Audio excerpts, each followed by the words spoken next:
going to take a break in this series right now where Tony and I are getting ready to install his Jessom Masterlift 2 into his table saw outfeed / router table.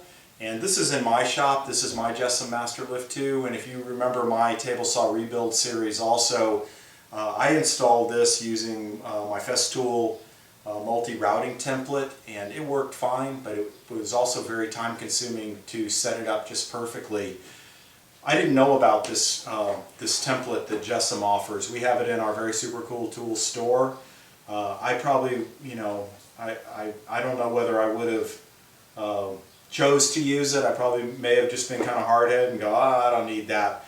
But it's a 10-to-1 time saver. This thing saves, to do it the way I did it and Tony did it, took 10 times the amount of time than just putting this template guide down where you want it, using a 3/4 inch bushing guide and a 1/2 inch router bit in your router and cutting to depth, and it's perfect.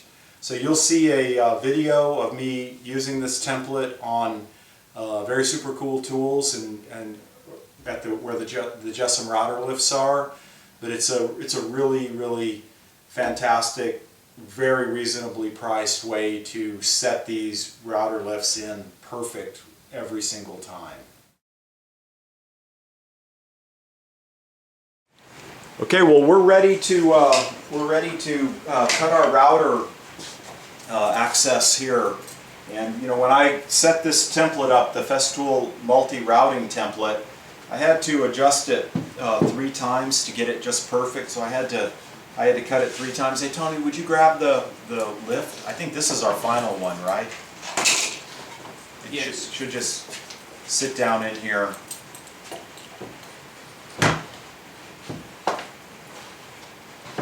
Yeah, so there's the perfect fit right there. And you can see that we've got these corners. The radius does not match this, so that's why I have these. That's why I have these little blocks in the corner. And so I'm gonna route with my template, and I'm gonna leave these guys short. And then after we get it set down to depth, I'll come back in. We'll put the lift in here, and I'll scribe those radiuses, and then I'll just freehand that last little bit to a scribed line. And so you're going to see that I'm not going to be able to use the dust collector here because the density of the Baltic birch and the laminate is you're going to see I'm going to have smoke and fire. So Tony's going to hold the dust collector, and it's going to shoot outside where it's wet outside. So if we do have any sparks or something, we're not going to have a fire issue. But that was something you remember when I did my series doing mine. I was trying to use my dust collector, my vacuum, and I was worried that I was going to have fire inside my vacuum bag.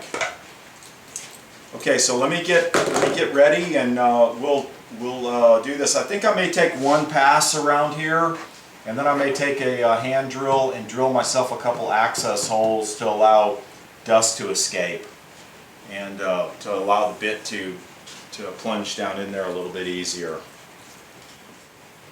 Okay, so we're ready to set the router depth right now. So I have 2 little pieces of the multi-routing template that I'm not using right now.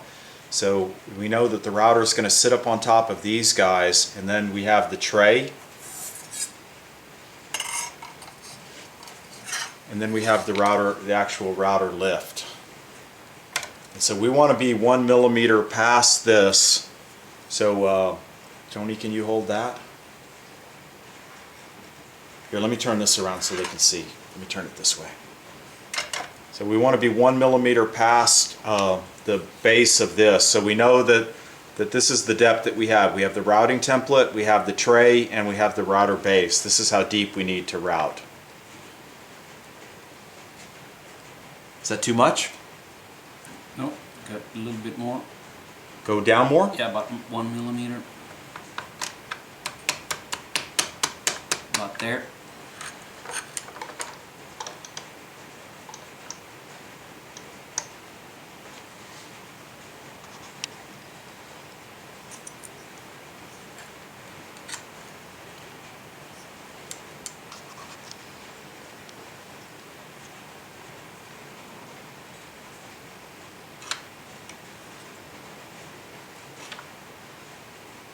Looking good. Okay, so I've got the things locked, and now we'll set the depth.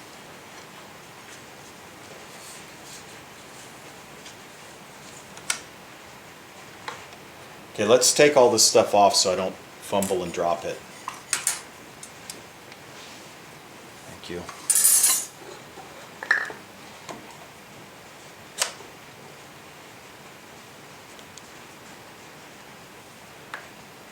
Okay, that's our final depth right there. Okay, so we're ready to go cut. I've got everything else in place.